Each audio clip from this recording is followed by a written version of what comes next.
राज्यामध्ये अवकाळी पावसाचा तडाखा अजूनही सुरूच आहे।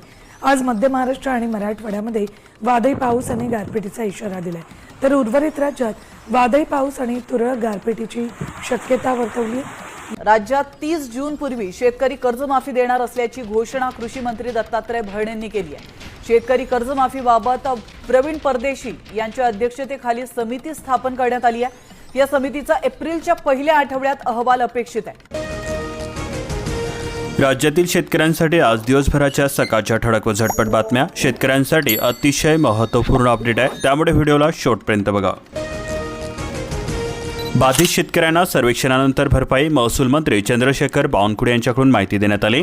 उत्तर महाराष्ट्र, मराठवाडा आणि विदर्भामध्ये पूर्वमोसमी पाऊस व गारपिटीमुळे पिकांचे मोठे नुकसान झालेले असून संपूर्ण नुकसानीचे तातडीने सर्वेक्षण करून अहवाल सादर करण्याचे आदेश मुख्यमंत्री देवेंद्र फडणवीस यांनी दिलेले आहेत। या अहवालाच्या आधारे बाधित शेतकऱ्यांना नुकसान भरपाई देण्याचा निर्णय शासन घेणार असल्याची माहिती महसूल मंत्री चंद्रशेखर बावनकुळे यांनी दिलेली आहे। परदेशी समिती 15 एप्रिलपर्यंत अहवाल सादर करणार आहे। 30 सप्टेंबर 2025 पर्यंत थकीत असलेल्या कृषी खात्यांचे 2 लाख रुपयांपर्यंतचे कर्ज माफ करण्याची घोषणा झाल्यानंतर राज्यामधील शेतकरी यासाठी नेमलेल्या प्रवीण परदेशी समितीच्या अहवालाच्या प्रतीक्षेमध्ये आहेत। परदेशी समितीची मुदत एप्रिल अखेर संपत असून या समितीचा अहवाल 15 एप्रिलपर्यंत येणार असल्याचे सहकार विभागातील वरिष्ठ अधिकाऱ्यांनी सांगितलेले आहे। भारताच्या अन्न प्रक्रिया बाजारपेठेला विस्ताराचे वेध, अमेरिकेचा $535 अब्ज भारतीय बाजारपेठेवरती डोळा। साखर उत्पादनामध्ये देशात मार्च अखेर महाराष्ट्र अव्वलच असून देशाचा साखर उतारा 9.56% खानदेशामध्ये केळी आवकेमध्ये वाढ झालेली असून निर्यात ठप्प झाल्यामुळे अडचणी निर्माण झालेल्या आहे। अकोल्यामध्ये कलिंगडाच्या दरामध्ये 600 रुपयांपर्यंत घसरण झालेली असून राज्यामध्ये विविध जिल्ह्यातील हीच परिस्थिती आहे। उत्पादक हवालदिल झालेले आहे। तुमचं वीज बिल वाढतंय, घरामधील आर्थिंग तपासा, सदोष आर्थिंग व न्यूट्रल लिकेजमुळे वाढते मीटर रिडिंग। राज्यामधील 17 लाखांवर सरकारी कर्मचारी, शिक्षकांचा 21 एप्रिलपासून बेमुदत संप, जुन्या पेन्शन योजनेसह विविध समस्या सोडवण्याची मागणी केली जाते। इराण मोहीम फत्ते करू, ट्रम्प यांचे अमेरिकावासियांना उद्देशून भाषण करण्यात आले। 2-3 आठवड्यामध्ये इराणवरती कठोर हल्ल्याचा इशारा देण्यात आला। अमेरिकेच्या युद्ध निर्णयाचे केले समर्थन, तेलाच्या किमती 4% सुद्धा वाढलेल्या आहे। पतसंस्थांमध्ये 132 खात्यांना भोंदू अशोक खरात वारसदार असून चाकणकर नावाचेही खाते आहे। सर्व खात्यांना खरातचा मोबाईल क्रमांक संलग्न आहे। उन्हाळ्याच्या सुरुवातीलाच पावसाळा लागला, राज्यामध्ये अलर्ट, पुण्यामध्ये कहर, तासभराच्या पावसाने रस्ते पाण्यामध्ये गेले। 70 दिवस उपसा, वर्षभराची बेगमी, इंदिरा सागरच्या 1.5 पटीपेक्षा अधिक पाण्याची उचल होते। लोअर वर्धा व काटेपूर्णा हे प्रमुख टप्पे आहे। शेतकऱ्यांच्या स्वप्नावरती अवकाळीचा मारा, राज्यामध्ये सर्वत्र पावसाचा धुमाकूळ झाला। आज सुद्धा येलो अलर्ट जारी करण्यात आलेला आहे। तातडीने नुकसानीचे पंचनामे करण्याचे आदेश देण्यात आलेले असून महसूल मंत्री चंद्रशेखर बावनकुळे यांनी दिलेले आहेत। आरबीआयचा मास्टर स्ट्रोक, एका दिवसामध्ये रुपयाची 156 पैशांची ऐतिहासिक आणि 12 वर्षातील सर्वात मोठी झेप। प्रत्येकजण महिन्याला वापरतो 31 GB डेटा। 5G ट्रॅफिकमध्ये 70% वाढ झालेली असून भारत दुसऱ्या क्रमांकावरती आहे। आपकडून पोस्टर बॉय राघव चड्डा यांची राज्यसभेमधील उपनेतेपदावरून हकालपट्टी करण्यात आली। भारतीय कामगारांसाठी आखाती देश ठरतायत डेथ ट्रॅप, दर 24 तासांमध्ये 20 जणांचा परदेशामध्ये मृत्यू होतोय, सरकारची आकडेवारी।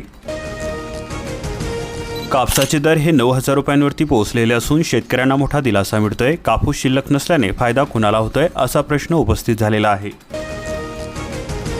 चोहट्टा बाजार येथील माती वापर सर्वेमध्ये अनियमितता, महसूल विभागावरती संशय निर्माण होतोय। कोट्यावधींचा महसूल धोक्यामध्ये असून वीटभट्टी सर्वे प्रक्रियेवरती प्रश्नचिन्ह निर्माण होते। नागरिकांमध्ये विविध चर्चांना उधाण आलेले आहे। पिंपळखुटा परिसरामध्ये पुन्हा वादळी पावसाचा तडाखा बसलेला असून शेतकरी हवालदिल झालेले आहे। केळी, कांदा, आंब्याचे मोठे नुकसान झाले, पंचनामे करून नुकसान भरपाई देण्याची मागणी केली जाते। जमिनीच्या वाढत्या किमतींमुळे कर्मवीर दादासाहेब गायकवाड योजना ठप्प झालेली आहे। पात्र लाभार्थ्यांना सुद्धा या योजनेचा लाभ मिळणे कठीण झालेले आहे। अनुदानित खत वितरणामध्ये बदल झालेले असून फार्मर आयडीवरतीच मिळणार खत, प्रकल्प, पारदर्शकता व अचूकतेवरती भर दिली जाते। मार्च एंडिंग आटोपला तरी सुद्धा शेतकऱ्यांच्या अनुदानाचे मिळाले नाही 10 कोटी रुपये। मालक बनलेल्या संचालकाचे आता जिल्हा बँकेमधून खाते क्लोज होणार. बँकिंग कायदा सुधारणा अधिनियम 2025ची अंमलबजावणी. अनेक जुन्या संचालकांना बसणार फटका. बुलढाणा जिल्ह्यामध्ये 1575.80 हेक्टरवरती अवकाळी पावसामुळे मोठे नुकसान झालेले आहे. 9 तालुक्यातील 72 गावांना याचा फटका बसलेला आहे. पिंपळगाव कुंडा परिसरामध्ये रेती चोरीसाठी कोल्हापुरी बंधाऱ्यावरील प्लेट हटवलेल्या असून सिंदखेड राज्यामधील ठेकेदाराच्या व्हायरल व्हिडिओमुळे खळबळ उडाली. निसर्गाचा कहर झालेला असून काढणीच्या उंबरठ्यावरतीच पिके आडवी झाली. अवकाळी पाऊस, वादळी वारे व विजांच्या तडाख्याने शेती पिकांचे मोठे नुकसान झालेले आहे. खामगाव, जळगाव, जामोद, संग्रामपूर, मलकापूर परिसरामध्ये पिकांना मोठा फटका बसला. खरीपावरती खटटंचाईचे सावट, किमतीमध्ये झाली मोठी वाढ. यंदाच्या हंगामासाठी नोंदवली मागणी. भविष्यातील स्थितीवरती वाशिम जिल्ह्याच्या कृषी विभागाचे लक्ष आहे. अंजनगाव येथे दोन्ही गटाकडून 8 तास रास्ता रोको करण्यात आला. छत्रपती शिवाजी महाराजांचा पुतळा हलवण्यावरून दुसऱ्या दिवशीही तणाव निर्माण. आमदारांनी घेतली आंदोलकांची भेट. बेदाण्याची मोठी उलाढाल करण्यात आलेली आहे. किलोला मिळाला 461 रुपयांचा कमाल भाव. बाजार समिती एकाच दिवसामध्ये 7,29,00,000 रुपयांचा झाला व्यवहार. इंद्रेश्वरने पाडला शब्द, पण येडेश्वरी शुगरने केले हातवर. येडेश्वरीच्या सभासदांना साखर आयुक्तालयाकडून न्यायाची अपेक्षा. इराण मोहीम फत्ते करू. ट्रम्प यांचे अमेरिकावासियांना उद्देशून भाषण. 2-3 आठवड्यामध्ये इराणवरती कठोर हल्ल्याचा इशारा देण्यात आलाय. अमेरिकेच्या युद्ध निर्णयाने केले समर्थन. तेलाच्या किमती 4% वाढल्या. मराठवाड्यामध्ये 1262 शाळांसह 827 तुकड्या अनुदानासाठी अपात्र घोषित झालेल्या आहे. शालेय शिक्षण विभागाची कार्यवाही करण्यात आली. संस्था चालकांमध्ये खळबळ. सुरगाण्यामध्ये लग्नाआधी देव्हारा स्थापनेच्या परंपरेला महत्त्व दिले जाते. माती शेणामधून साकारले देवघर. महिलांकडून पारंपरिक कलेचे संवर्धन. मुसळधारांनी दानादान झालेले असून नाशिक जिल्ह्यामध्ये कुंभकामांचा राडारोडा झाला. अवकाळी पावसाने 45 मिनिट झोडपले. रस्त्यावरती दुचाकींची घसरण झाली. कार्यालय सुटण्याच्या वेळेमधील वर्षावाने नाशिककरांची तारांबळ उडाली. पंचवटीमध्ये गारांचा वर्षाव. रस्त्यावरती फुटभर पाणी. मेघगर्जनेसह पाऊस झाला. तपोवन केसरी कुस्ती स्पर्धेला बसला फटका. भाजी विक्रेत्यांची सुद्धा उडाली तारांबळ. जलजीवन मिशनला लागली घरघर. कंत्राटदारांना कारणे दाखवा नोटीस. जिल्हाधिकाऱ्यांनी दिले आदेश. 60% प्रगती झालेली असून 1164 पैकी 702 योजनांची कामे पूर्ण झाली. सलग 4थ्या दिवशी सुद्धा अवकाळीचा तडाखा बसलेला असून पिकांच्या नुकसानीमुळे बळीराजा हवालदिल झाला. परसोडा परिसरामध्ये 3ऱ्या दिवशी सुद्धा पाऊस झाला. बीड जिल्ह्यामध्ये अवकाळी पावसाचा तडाखा बसलेला असून हातातोंडाशी आलेला घास सुद्धा हिरवला. अंबाजोगाईला गारपीट झाली. केजला गहू ज्वारीचे नुकसान झाले. शिरूरमध्ये वीज कोसळून गाय तर धारूरमध्ये 3 गुरे दगावली.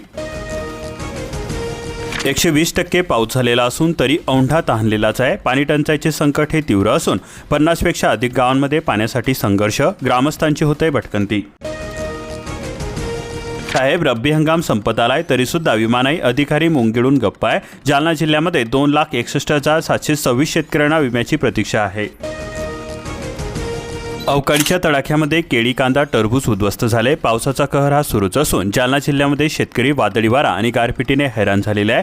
काढणीसाठी आलेला कांदा, गहू, हरभरा पिकांना सुद्धा मोठा फटका बसलेला आहे. भोकरदन तालुक्यामध्ये रब्बी मोठे नुकसान झाले. घरावरील पत्रे सुद्धा उडाली. अवकाळी पावसाचा मोसंबीला मोठा तडाखा बसतोय. हस्तपोखरी अंबिया बहर संकटामध्ये असून खर्च सुद्धा निघेना. बागांवरती फिरवतायत कुऱ्हाडी. निसर्गाचा कोप. 1345 हेक्टरवरील पिकांची धूळदाण झाली. यामध्ये चिंतेचे सावट असून लातूर जिल्ह्यामध्ये शिरूर, अनंतपाळ तालुक्यामध्ये सर्वाधिक नुकसान झालेले आहे. वीज पडून म्हैस दगावली. विजांच्या कडकडामुळे 250 कोंबड्या दगावलेल्या असून गरसुडी तांड्यावरील ही घटना आहे. शेतकऱ्यांचे लाखो रुपयांचे नुकसान झाले. देयकांचा शॉक बसतोय पण वीज पुरवठ्याची बोंबाबोंब होते. महावितरणाचा कारभार असून तासनतास वीज गुल होते. तांत्रिक कारण अघोषित भारनियमन. अभियंत्यांना फोनची ॲलर्जी. टोल फ्री ही सुद्धा लागेना. पीक पेरा पडताळणीसाठी संयुक्त पंचनामे कधी होणार? जिल्हा प्रशासनाकडे दिलेल्या तक्रारींचे काय झाले? अशा प्रकारचा प्रश्न उपस्थित होत आहे. नागपूर परिसरामध्ये रात्रीपासून सकाळपर्यंत जोरदार पाऊस झाला. वादळाचा सुद्धा तडाखा बसला. तापमानाची घसरगुंडी ही सुरूच आहे. सूर्याचा कोप कमी झालेला असून आंबा, मका, गहू पिकांना मोठा फटका बसलेला आहे. पशुपालकांनो सतर्क व्हा. पशुधन उष्माघातापासून वाचवा. म्हशींची विशेष काळजी घेणे आवश्यक असणार आहे कारण दुधावरती याचा मोठा परिणाम होतोय. खरीपाच्या धानमोजणीसाठी मुख्यमंत्र्यांना शेतकरी संघटनेचे निवेदन देण्यात आले. युद्धामुळे भंडारा जिल्ह्यामध्ये रासायनिक खताचा पुरवठा झालाय ठप्प. खरीप हंगाम धोक्यामध्ये येण्याची शक्यता वर्तवली जाते. दरवाढीने बळीराजा कोंडीमध्ये सापडलेला आहे. पालांदूर परिसरामध्ये मका पिकाच्या नुकसानीचा पंचनामा करण्यात आला. यामध्ये नैसर्गिक आपत्तीची कृषी विभागाकडून दखल घेण्यात आली. मनरेगा हजेरीसाठी कामावरती आता सेल्फी अनिवार्य असणार आहे. बनावट नावांना आता बसणार आळा. कामामध्ये येणार पारदर्शकता. चंद्रपूर जिल्ह्यामध्ये 2 मार्च 2026 पासून लागू होणार. पात्र व्यक्तींना मिळणार लाभ. यंदाच्या हंगामामध्ये आविका संस्थेकडे शेतकऱ्यांनी केली धानाची विक्रमी विक्री. शेतकऱ्यांना बोनसची आस असून खासगी व्यापाऱ्यांकडे पाठ फिरवत हमीभाव केंद्राकडे घेतली धाव. अवकाळी पावसाने मका भुईसपाट झालेला असून शेतकऱ्यांचा घास हिरावला. 450 हेक्टरवरील पिकांचे मोठे नुकसान झाले. गोंदिया जिल्ह्यामध्ये धान उत्पादकांची वाढवली चिंता. धानाची शासकीय भरडी संकटामध्ये सापडलेली असून गोदामांची अपुरी व्यवस्था. राईस मिल्सला बसतोय भुर्दंड. गुन्हे कमी दाखवण्यासाठी तक्रार घेण्यास टाळाटाळ केली जाते. कोंढाळी पोलीस ठाण्यातील प्रकार असून पोलीस अधीक्षकाकडे तक्रार केली. वादळी वाऱ्याने उडाली घरांची छपरे. अवकाळीचा हाहाकार सुरू असून काही घरांचे अंशतः नुकसान झाले. वर्धा जिल्ह्यामध्ये पशुधनांचा मृत्यू. गहू पीक खरडले. रात्रीमधून वीज पुरवठा सुद्धा खंडित झाल्याने रात्र काढावी लागली अंधारामध्ये. चिखली जामणी परिसरामध्ये अवकाळीने आताच केले हाल. पावसाळ्यामध्ये कसा लागणार ताल. सार्वजनिक बांधकाम विभागाचा ढिसाळपणा आला चव्हाट्यावरती. 3 दिवसांपासून यवतमाळ जिल्ह्यामध्ये वादळी वाऱ्यासह पावसाने घेतले थैमान. पुढील 2 दिवस हवामान विभागाने दिला इशारा. राजापूर बंधाऱ्याच्या दुरुस्तीसाठी तब्बल 2.5 कोटींचा आराखडा मंजूर करण्यात आला. एका बाजूने बंधारा खुंकवत असून प्रस्ताव प्रशासकीय मान्यतेसाठी पाठवला. मंजुरीची प्रतीक्षा. शक्तीपीठ सुधारित आराखड्यास विरोध झाला तर मुख्यमंत्र्यांच्या निदर्शनास आणून देऊ असे हसन मुश्रीफ म्हणाले. राज्य महिला अध्यक्षपदावरती राष्ट्रवादीचा हक्क असून कर्तबगारांना संधी दिली जाते. सिलेंडरची चिंता कशाला. बायोगॅसवरती स्वयंपाक करा आणि अनुदान सुद्धा मिळवा. संयंत्र उभारणीसाठी 14,300 रुपयांचे अनुदान मिळणार. शेतीसाठी खत व स्लरींचा लाभ. घटस्फोटीत परित्यक्त्या महिला ठरताय शासनाच्या सावत्र बहिणी. ई-केवायसीचा तांत्रिक अडथळा. लाडकी बहीण योजनेमधून नाव होणार बाद. पशुधनाच्या नुकसानीसाठी मदतीचे आता नवे निकष. अतिवृष्टीमध्ये वाहून गेलेल्या बाधित पशुधनाचा समावेश. समिती नियुक्त करण्यात आली. जळगाव जिल्ह्यामध्ये दुसऱ्या दिवशी सुद्धा अवकाळीचा तडाखा बसला. यामध्ये शेतकऱ्यांच्या हातोहात नुकसान झाले. तापी परिसराला अवकाळी पावसाचा जोरदार तडाखा बसला. मुक्ताईनगर तालुक्यामध्ये गारपिटीने पिकांचे मोठे नुकसान झालेले आहे. बोदोडला भिंती कोसळल्या. भुसावळ शहरामध्ये झाडे कोसळल्याने वाहतुकीला अडथळा निर्माण झाला. अवकाळी पावसाच्या रुद्रावताराने रब्बीची पिके जमीनदोस्त झाली. गिरणा परिसरातील 3ही तालुक्याला तडाखा बसला. शेतकरी हवालदिल झाले. हातातोंडाशी आलेला घास अवघ्या क्षणामध्ये डोळ्यासमोर उद्ध्वस्त झाला. साक्री व शिंदखेडा तालुक्यामध्ये सलग दुसऱ्या दिवशी वादळी पावसासह गारपीट झाली. शेती पिकांचे मातीमोल झालेले असून वादळासह गारांचा वर्षाव झाला. अनेक घरावरील पत्रे उडाली. विजेचे खांब कोसळल्याने ग्रामीण भाग अंधारामध्ये आहे. बळीराजा झाला पूर्णतः उद्ध्वस्त. अवकाळी पावसाचा पिकांना तडाखा बसला. जनजीवन विस्कळीत झाले. जळगाव जिल्ह्यामध्ये गारपीट. वादळी वाऱ्यांसह विजांचा कडकडाट. पिकांचे मोठे नुकसान झालेले आहे. जनावरांचे सुद्धा बळी गेले. नुकसानीमुळे शेतकरी हतबल झाले. युद्धाच्या नावाखाली केळी उत्पादकांची लूट होते. भाव कोसळले. चोपडा तालुक्यामध्ये व्यापाऱ्यांची मनमानी सुरू आहे. कृषी मंत्र्यांनी कठोर कारवाई करण्याची मागणी केली जाते. वादळ, पाऊस आणि गारांनी उडवली दानादान. नंदुरबार शहादा तालुक्यामध्ये सर्वाधिक नुकसान झाले. वीज पडून बैल ठार झाला. अनेक घरांचे नुकसान झाले. व्यापाऱ्यांनी खरेदी केलेले धान्य सुद्धा भिजले पाण्यामध्ये. अशाच प्रकारच्या महत्त्वपूर्ण बातम्यांसाठी आताच आपल्या चॅनलला सबस्क्राईब करून बेल आयकॉनला ऑलवरती सेट करून घ्या आणि हा व्हिडिओ जास्तीत जास्त शेतकरी मित्रांपर्यंत शेअर करा.